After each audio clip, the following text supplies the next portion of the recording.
as a caring person, you start to take on that responsibility of, oh my gosh, not I'm only hurting this one person, I'm hurting their entire family.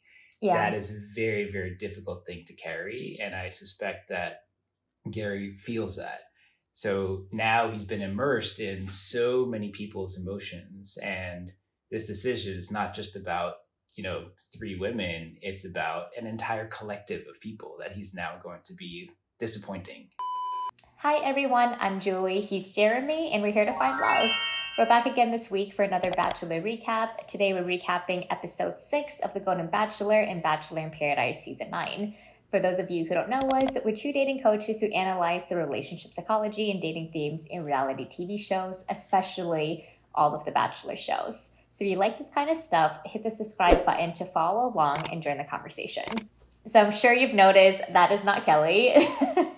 My incredible co-host Kelly is not here. She's busy entertaining family, being the hostess with the mostest, but we have a really amazing special guest on, and it's the other love of my life and my partner, Jeremy. Hello, everybody. Thank you for having me. This is an absolute honor and pleasure. I've been a longtime fan, obviously, and I'm just very grateful to be here. Thank you.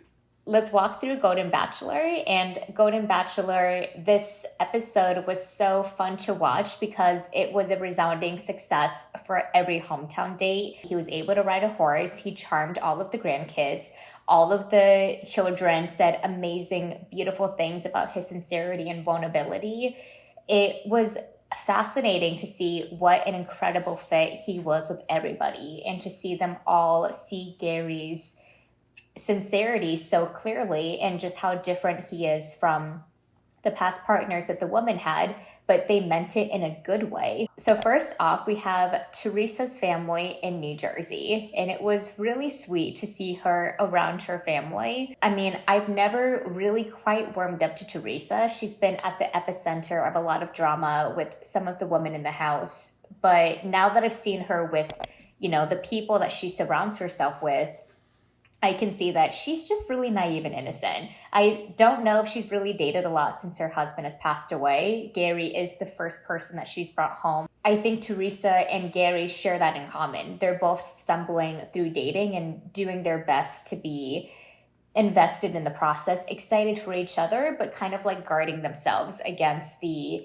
weirdness of production and the fact that he is dating a lot of women. I also noticed some very palpable loneliness that her grandkids and her kids had pointed out, that Theresa visits a family every single day and that she, you can just feel that she's really, really looking for love and she's looking for a companion, and she really believes that she's found it with Gerry. So this brings up probably one of the most interesting things about the hometown episodes, because hometowns, everything went well. I think that Gerry is a very sincere person. It's clear that he means what he says what he means, and he is aware of the eye contact of the words that he's promising to people and how all in he's been on the process. He has said many times throughout the season that he only wants to say, I love you to one person. And he has even admitted to himself he's still struggling to figure out what love means to him, because what he felt with Tony was so deep and it was baked with decades of recognizing and understanding and building a life and having children with someone. For him to be with these three women, I think that he is trying to figure out what these feelings he's experiencing are and what he can tell someone and what he can say to someone and what he's promising to someone. We see him dealing with that struggle with Theresa, because Theresa tells him that she loves him.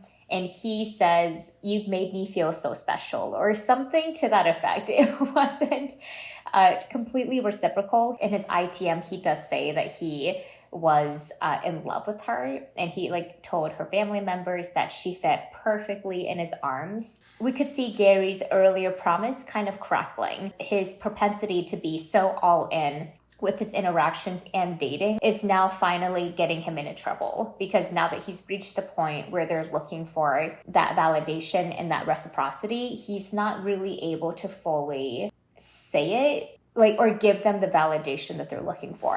And this spins off into Washington, where another amazing hometown, he rides horses with Faith. She shows him this really slow living country lifestyle where she rides horses to convenience stores. She lives very close to her kids and her grandkids. They have this really beautiful moment where everybody's gathered around and they say, "I love you," in front of the family. They make out, everybody wildly cheers. Then we go into Minnesota where we visit Leslie's family. Unprompted, he tells Leslie that he loves her in one of the most epic swoon-worthy ways. She's leaning against a wall. They're making out on a really busy street. They can't. Twice. He says it twice, you're right, and he says it with conviction. Gerry has found himself in a very classic bachelor conundrum, which is a very human error of just wanting to reciprocate feelings of three people that he really cares about. He is torn about Theresa and Faith because he's admitted to having feelings of both of them, and he knows he's going to hurt one of them very badly. I think he stepped into a trap by expressing so deeply and making these really profound verbal commitments. When you say "I love you," that's a pretty powerful commitment. So to have to now be reckoning with a choice is quite difficult. Gerry's a very diplomatic person. Like, wow, the way he handles situations and the way he holds space for people and responds to their needs. He's very careful and intentional about his words, which I really respect because he's being thoughtful not to hurt anybody. But yes, these moments where he just comes out there and lets loose, it puts him into a very precarious position. And it's so funny because Gerry's sincerity and how genuine he is as a person can be a double-edged sword because everybody is taking him at face value. They see his sincerity and they really believe what he's saying to somebody. So for him to have made those like reassurances to people in the form of him being like, "This is how I really feel about you," it put him in a very tricky situation. And Right. He is really going to severely hurt one of their feelings and they're going to be completely blindsided because there wasn't any conversation or hesitation. All of these "I love yous." I mean, Teresa's was reserved, and it felt like with Faith, what I did notice was that he didn't say that he needed to say it. He said that he had to say it. It felt like the moment almost demanded it from him. So I did see some hesitation on those two people. And with Leslie, it felt like it was more unprompted. So yeah, I don't know. I feel like he is probably really thinking about, what have I promised to them? What do I need to do? What's best for me? I don't want to hurt anybody. It's just so hard to see him in pain. I wasn't surprised to see him walk out of the rose ceremony because Gerry just wears his emotions on his face and it's so expressive. Like when he's making eye contact with you, his eyes are all teary and watery. When he's holding their hand and saying "I love you," it just feels like you're the only person in the world that he's saying it to. And I He's feel adorable. like that He is really adorable, I have to say. he's the cutest. He's like the cutest older man. I think there are subtle hesitations that you can pick up in his body language, and also these very minute pauses when he's asked like a specific question. I think there is something about when you really know deeply inside and someone asks you, it'll just come right out. But I can see that he's being very tactical in his response and like, okay, how do I say something that doesn't put me in danger or commit me to potentially, break someone's heart. I have a feeling on, who he probably feels the most authentic and direct connection with, or the most confidence. But I will say this, though, that I certainly believe that people can have these feelings and can love someone very deeply simultaneously. Like it's not, I think love has this infinite capacity. And I think about that with my kids, it's like you can love multiple children and there's no limitation on that. So I don't think that he's being inauthentic in the feelings that he has, but simultaneously expressing that in a monogamous setting makes things really complicated. And it's also being squeezed into a hierarchy because you're right, love does have infinite capacity, but there's almost a stack rating of there's one person I pick, there's two runner-ups, and then everybody else kind of falls in to like sequential order of when did I send someone home. Gerry hasn't really had that experience before. He's also newly dating for the first time. I mean, I'm sure he's dated after his wife passed away, but I think on TV with people that are handpicked for him in some way. And it's also the responsibility of saying, I love you, because he understands that some of the women, I think all three of them, have been widowed in some way. So they have a loss and a grief that he also recognizes, and he understands the position that they're in, and he understands what the relationship can mean in terms of hope. So he knows the I love you isn't just validating emotions that are happening between the both of them, but it's validating that there is love after such a great loss, and that it can feel amazing, and that you can feel this excitement and fluttery nervousness that makes you feel alive and passionate and excited again. So he knows like there's a double entendre with the validation that he's expressing to the woman. I mean, it was just so difficult and so loaded because it did feel like he understood the serious weight of the I loves yous. And it was so funny to see the progression of him being reserved to saying it because he was caught up in the moment, and then being like, all right, well, I already did it. Let me just like let it rip, and I'll just tell Leslie how I'm feeling about her. You could just kind of see him like loosen up a little bit. I've thought this ever since like her dance during the talent show. It just seems like they're so complementary to each other. I feel like she really taps into a different side of his personality that I'm sure he has access to during his life, but maybe it's not a primary driver for him. Like maybe he's lived his life in really specific ways. And I do think there is something very exciting and sparkly about meeting someone that like teases out these hidden aspects of you that are just as true as like the primary values that you have in your life. So to see that unprompted from Leslie, it really did solidify to me that he chooses her. But it was confusing because he also confessed it to Faith, and I could also see him and Faith having a really beautiful connection, which I hadn't really seen that in the season so far. It's clear that Leslie is your favorite. Who do you think that he's going to send home? Because the episode ended on a cliffhanger. With Theresa, he's stepping more into the caretaker and the nurturer role, where he cares deeply about her and wants the best for her. But I could just sense that maybe the connection might be a little bit more a secondary thing. And a lot of that was, coming out in his hesitance to say things. And I think that reason is why he'd probably not keep her for the next round. I think, though, that in Faith, though there's a stronger connection, there is like a practicality challenge, which is, she's unwilling to uproot. She's very tethered to her family and to her children, which I completely empathize with. I mean, they even said it themselves. They have no idea how they can even reconcile that. So Gerry, I would imagine, is quite practical minded. So his decisions are going to look at the practicalities of things too. So it's honestly, it's a bit of a toss up. But I suspect if he's going with his heart, he would likely let Theresa go. But if he's going with practicality, he might let Faith go. Because he didn't admit to Theresa in person, she would be the easier one to send home in terms of like, hey, he's not going to be extracting himself from a tricky situation when she finds out that like he did say I love you to like everybody else. It just makes it easier to say like, Theresa, I didn't say it to you. I'm going to send you home.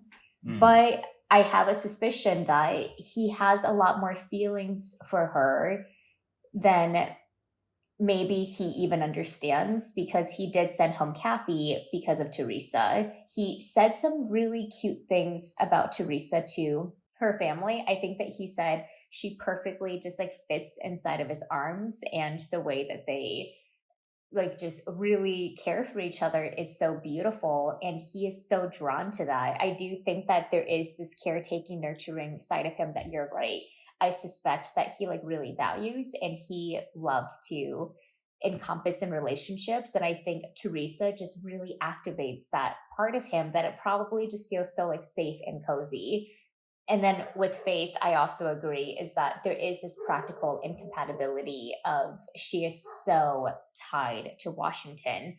Her sons are there, her grandkids are there, her horse is buried there. There's so much energy that's tethering her to like that specific state, and it doesn't seem like she's willing to go between Indiana. It feels almost like Gerry would have to uproot himself to be in Washington as well. And it's not to say like all of them live in different states, but it just seems like for Gerry and Faith more, that little comment in the episode that they kept in, I wonder if that was a little sneak of he has the same level of feelings for all of them, but Faith is really easy to say, this is not going to work because you live in Washington and I live here, even though I really have feelings for you.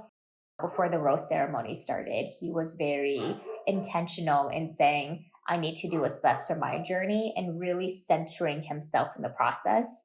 Because this is like admittedly a pretty selfish process. You know, it's like one man dating multiple women. I'm also wondering that although there is this creativity of love that you can definitely bring to the relationship in terms of like, I'm going to make this happen no matter what, is Gerry prioritizing a sense of ease and a sense of, I already have 3 really fabulous women in front of me, not only who is the choice that I can't live without, but who is an easier choice? What is a more compatible choice? Because I think that as you're older, practical compatibilities can matter just as much as the emotional compatibilities. Whereas I feel like emotional, when you're younger, is so prioritized because it's like, we'll do whatever it takes to make it work. But I think that's a little bit harder for maybe older people when they're dating, especially when they're more established. But TBD, we don't know what Gerry's prioritizing in this moment. Yeah. All we see is his like lovely, warm, heart-bursting emotions, you know? Yeah, there's definitely that. When you see how much the family cares and how deeply this means to them, as a caring person, you start to take on that responsibility of, oh my gosh, not I'm only hurting this one person, I'm hurting their entire family. Yeah. That is a very, very difficult thing to carry. And I suspect that Gerry feels that. So now he's been immersed in so many people's emotions. And this decision is not just about, 3 women. It's about an entire collective of people that he's now going to be disappointing and letting down. That's tough. And I can imagine that may be the source of some of his tears in that last moment too. Oh gosh, it's so weighted and heavy for him. I have so much sympathy because, gosh, he's just probably one of the best daters I've ever seen on TV ever. He's so sincere. I don't know how they found him as the lead, but the Bachelor show did amazing because the way that he approaches relationships and love is so intentional, and it's so lovely to see the way that he like really cares about them. But that care is going to hurt him because the show is set up to severely hurt somebody, many people actually, on his quest to find love. And I loved his awareness in being able to name that when he was talking to the family members, but it doesn't make it any less hard. So a little bit frustrating that episode ended on a cliffhanger because I wanted to I'm not surprised. It's good. It's good filming. It's good editing. But yeah, he's a very special person. I could totally see it. He's absolutely an angel. And I'm actually really thankful for this, that he is there to be this ultimate role model for so many men in dating and how to carry themselves just as a human being. And for some reason, I feel like there's not enough of that in a lot of the media that we see today. And yes, people are very complicated and complex and have this nuance, but we can benefit a lot from having these kind of wonderful role models. So I love the way this whole thing has been set up in the Golden Bachelor. It's really such a contrast to a lot of the other reality TV shows that we get exposed to. Oh, a thousand Particularly percent. Bachelor and Bachelorette Paradise, like the contrast between these two shows, it's massive. It is such a huge difference. So I really hope that this show becomes very successful and perhaps a model for other shows too, because it's just really lovely. It's so wholesome. It's so pure. It's so authentic. And yeah, I hope people are inspired by that. I think so too. And I really hope that dating shows are more age appropriate, because that is what that is what Gerry is representing by showing off his personality in dating. Because you're right, people are very complicated and complex, but there's something more, there's this built-in seriousness when you're dating at an age where you know yourself, you know what you're looking for, and you're looking at love as an opportunity to be happy. It's not for social media, it's not for fun. I mean, those things can also be quite important to somebody depending on where they're at in their life. But I think that the way that Gerry is approaching dating is what makes it. I mean, I'm totally invested in who he's going to pick. I usually don't feel this way at the top three. I just kind of think, okay, these are my favorites. I hope that this person gets it. My feelings are, with them, but I don't feel this investment of, oh my gosh, I hope everybody's going to be okay. Mm-hmm. And I think that's because the show kind of leans on these theatrics. So it's really hard to see them as real people. But because Gerry is so genuine, it just makes a lot of sense that he chooses really sincere, genuine people, as his top three. So then you're just seeing 4 people that are so wanting to find love again all around each other. So guys, we know that he loves all of them, but who is the best choice for him? Let us know in the comments down below. And by the way, if you're enjoying this conversation so far, do us a favor and hit the like button on this video. It really helps us out a lot. All right, this moves us into Bachelor in Paradise. Okay, so it's the morning after Kat's birthday and the incredibly funny Davia and Tanner dirty dancing date. And Kat, okay guys, we did promise that we were not going to talk about her this episode, but it's so clear that she is the simultaneous star and villain of Bachelor in Paradise, because she is giving us so much content and chaos that I think it's hard for production not to showcase her. He wakes up from his peaceful slumber to talk to Kat, and this is a doozy. In this conversation, I don't think Tanner did the absolute best thing, basically telling her that she wasn't wife material and he didn't see them lasting outside of Paradise. But oh man, Kat countered with some really vindictive, malicious energy. He started the breakup conversation. He was the one that was saying, I don't think that we're a good match, and she was co-signing it. But then she was so invulnerable in admitting that she really liked him and that she was disappointed in him, because as soon as the conversation ended, she marched off to the girls and said, just to let everybody know, that was a mutual breakup and I can do better than him, and he sucks, and he doesn't kiss well. He's going to end up lonely. It's just all of these attacks that she's been shoring up. This is a very classic, you didn't break up with me, I broke up with you first conversation. And I wanted to talk a little bit about how her presenting herself in that way speaks a lot about her emotional immaturity. These are characters that we're talking about. This is a reality TV show. I know that they're being edited, they're drinking, they're in a super heightened emotional situation. So this is probably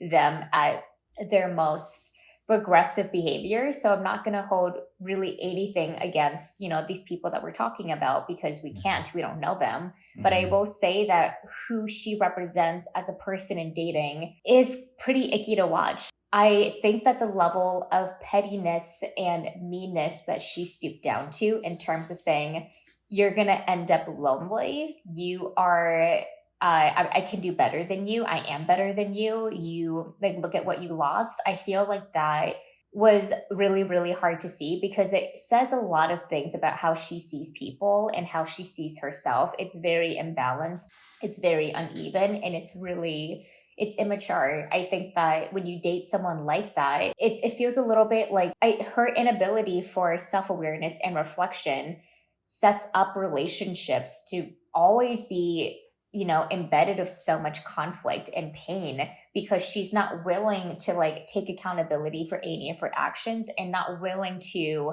take the higher road and say the thing that is going to be kinder. I think the most telling thing that she said that really sits with me was how she was saying that every ex-boyfriend she had is Yeah. like this. And that to me is that a moment to reflect and understand, why is that pattern so similar? And, potentially when all of these things are consistent, it might say something about you that you have to look into. I will say that with Kat, just to like wrap up, how she handled that breakup conversation, what would have made it better from a dating coach perspective is to express vulnerability and hurt and to see yourself with a little less ego. Me and Kelly have spoken about this so much in terms of why reflection and introspection is so important in relationships, because this is what happens when you don't have that. Everybody else is the problem. Everything is happening to you. You're the victim. And it's a really, really hard place to be in dating because you're not growing. You're finding yourself in the same situations again and again. Mm-hmm. And Kat didn't feel like she was able to really tell Tanner, it hurt my feelings. I was really sad after my breakup. I liked you and I took things a little bit more seriously than you, which was what Brayden had experienced when he was with Kat. I think that her inability to put herself in that position so that her and Tanner could have a really impactful conversation where they can move on and feel like, okay, this is where I'm coming from. I understand that you're not there to like hold me emotionally, but this is what I just wanted to express. Let's, separate with kindness. She couldn't get into that. So that's why the conversation came off like it did, because she ended up, I will say in her conversation of Tanner, if we didn't see her ITMs or we didn't see her talking to her friends, I would have said that she handled the breakup pretty well, because she was, very much agreeing with him and saying, this is what I also noticed in the relationship, why I feel like we're not a good match, and being like, I, just want you to be happy, or saying something to that effect at the end. It was only after seeing that multidimensional viewpoint of how she was really talking about it to people that she did feel safe with, that she felt like she could be vulnerable with. That shows a lot about why the breakup conversation went as badly as it did. And then moving into John Henry doesn't seem like he is really thinking that deeply about Kat's behavior. He's just like shiny object syndrome. He was with Olivia. Kat is like, making eyes at him. He's like, oh, Kat's not typically approachable, not typically friendly, seeing a different side of her. And I think that it's, she's pretty enough. She's interesting enough that I do think that John Henry will probably, I can see him choosing her over Olivia. But yeah, what did you think? That's somewhat of a surprise to me, and perhaps it depends on how much exposure John Henry had to Kat's previous behavior. If he was shielded from that and didn't really see a lot of her explosiveness or a lot of the unhealthy sides of her, then I can understand that he could be much more interested. But if he caught a glimpse, I am shocked that he would even like entertain the idea of being with her. The only thing I will say about John Henry is that he seems so chill that I can actually see Kat getting away from that behavior, because if she is unwilling to introspect, it makes a lot of sense that she'll choose a partner that is not going to ask her to do that. He's not going to dig into the conversation that deeply, because it does seem like he's a very chill dude. And I mean that in the most literal way. He just is vibing. He's on the beach, he's making out with girls, he's like smashing coconuts, drinking it, like talking to his friends, like doing flips in the pool. Like, I think he's a very present-minded guy. John is surrounded by very strong, fiery women. Like, Kat is very intense, and so is Olivia. And it's super funny that maybe two of the spiciest characters on the beach now have each other in their crosshairs because they're kind of fighting over the same guy. You'd spoken about this in previous episodes around pretty privilege. And I wonder, and, at least from some of my observations, sometimes it takes many years for those lessons to be learned as pretty privilege starts to fade away. I hope it comes sooner for her. I really do, in terms of expanding her perspective and allowing her to find more peace with herself and with others. I don't suspect that'll happen this season, though. But, you never know. I hope for the best. So let us know down in the comments, guys. What did you think about? I know that we've talked about her so much. We apologize. It's so hard because she's obviously like the star of the season. What did you think about how Kat handled the breakup of Tanner? Do you agree that she was broken up with? Do you think it was something more mutual? And do you think that she's going to secure the rose of John Henry at the end? Let us know your thoughts. Let's briefly get into the Brayden and Rachel date. Oh, okay. So watching the last episode, their pinata date, it was so cute. They had such a high from just connecting with each other and having so much fun.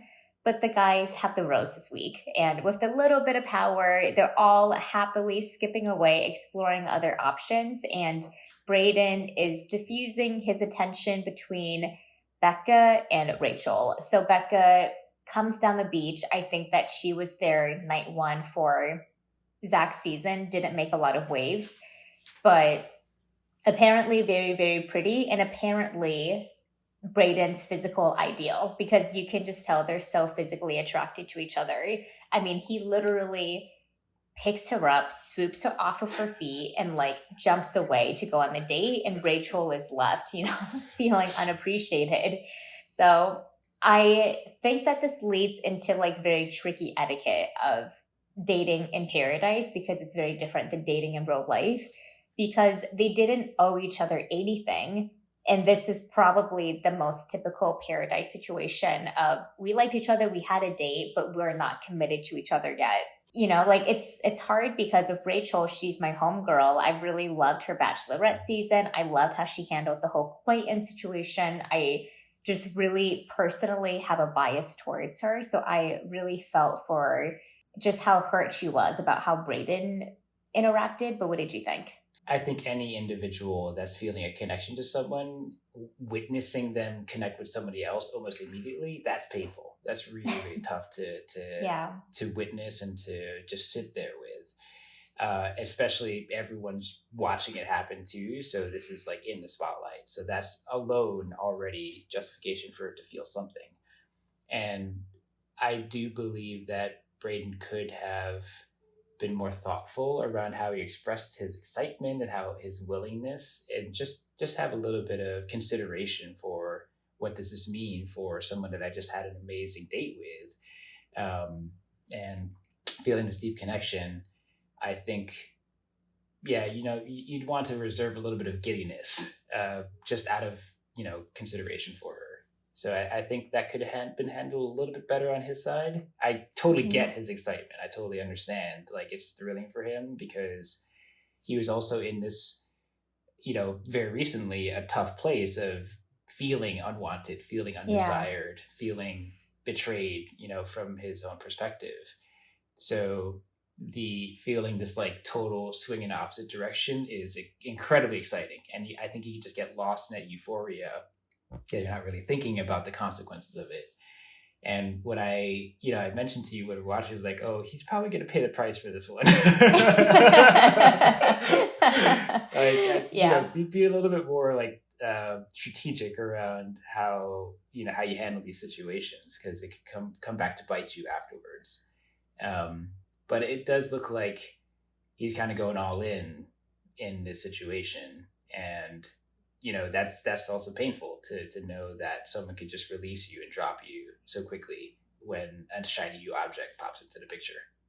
I agree with you that I think it's going to come back around, and the situation just feels like it's primed for implosion. It's Rachel's only connection on the beach, and it does seem like Brayden likes Becca a lot more in terms of him being like, my gosh, it's so hard to compare it to Rachel's date, which I thought was one of the best dates of my life, but Becca's was amazing, and they were making out and they were so connected to each other.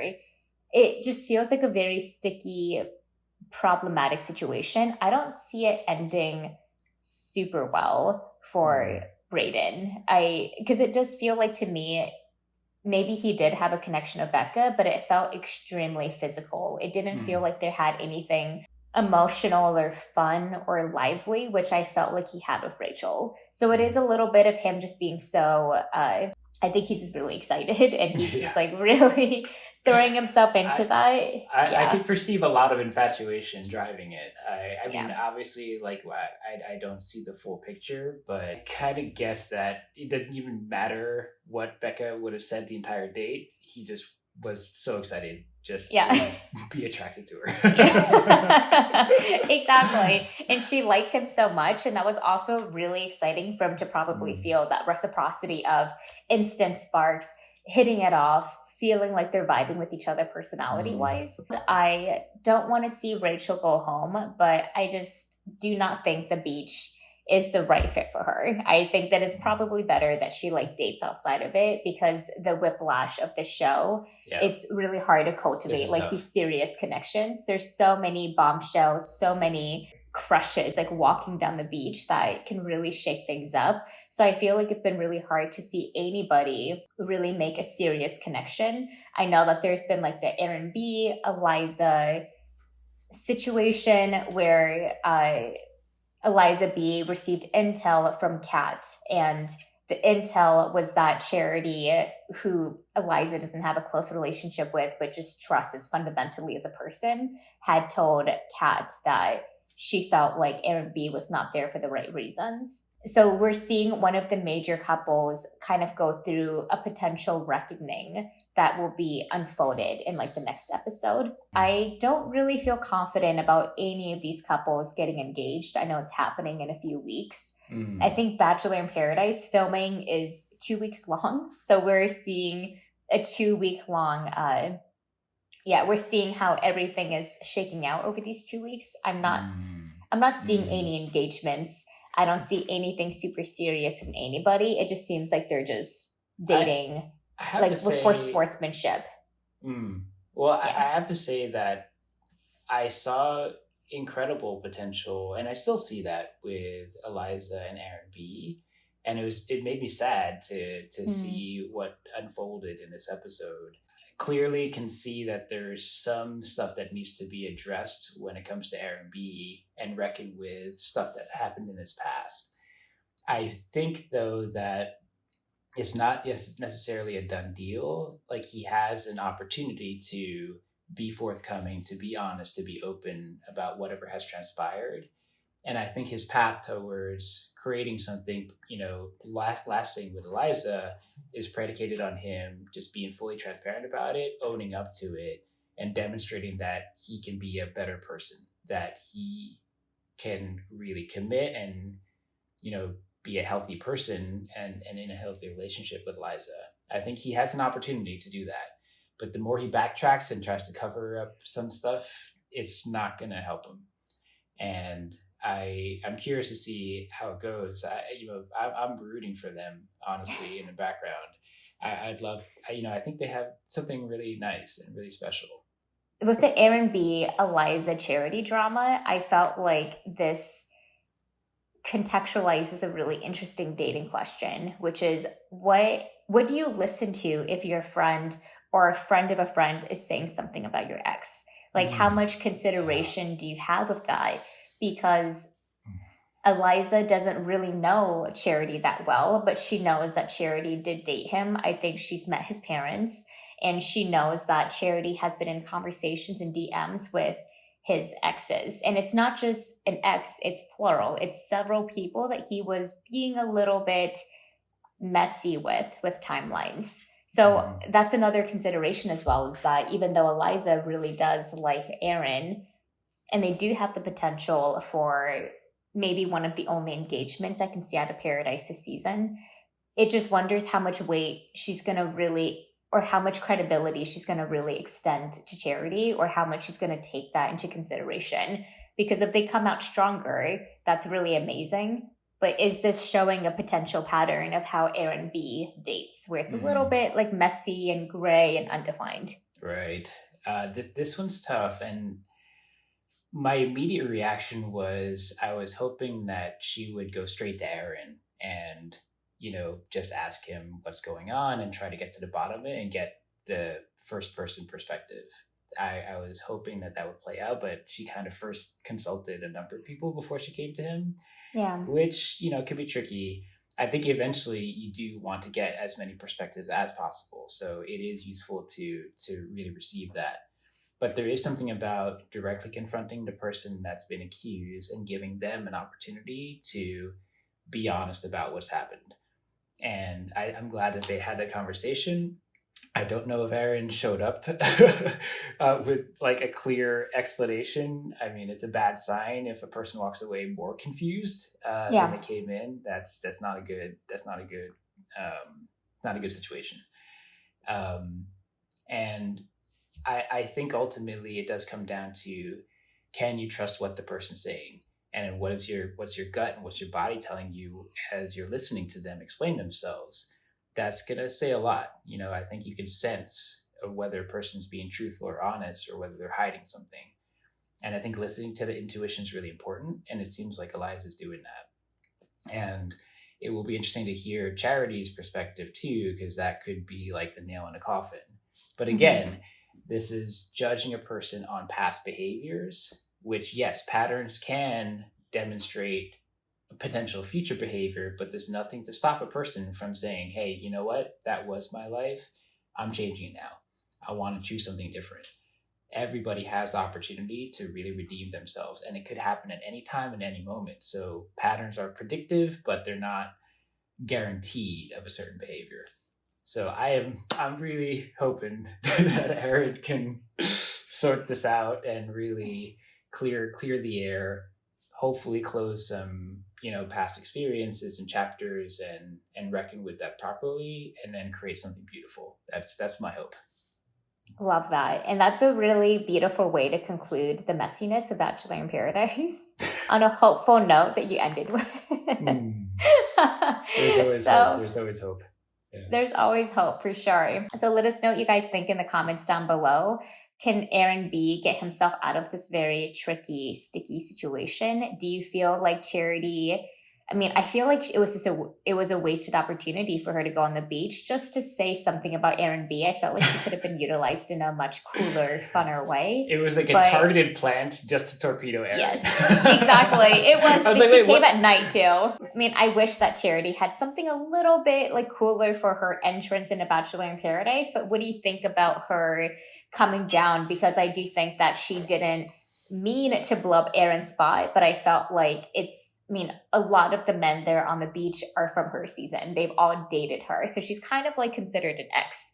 But yeah, what do you think about what Charity has to say about her past interactions with his exes? Let us know in the comments down below. That wraps up our Golden Bachelor in Paradise recap. Jeremy, thank you so much for coming on. It was so amazing to have you. You and Kelly, your analysis is always so fantastic. I've learned so much from listening to the two of you, and for having me in my life, obviously. Yeah, I did not pay him to say that. So Kelly will be back next week. If you've missed her, let her know in the comments down below. And we will see you guys next week.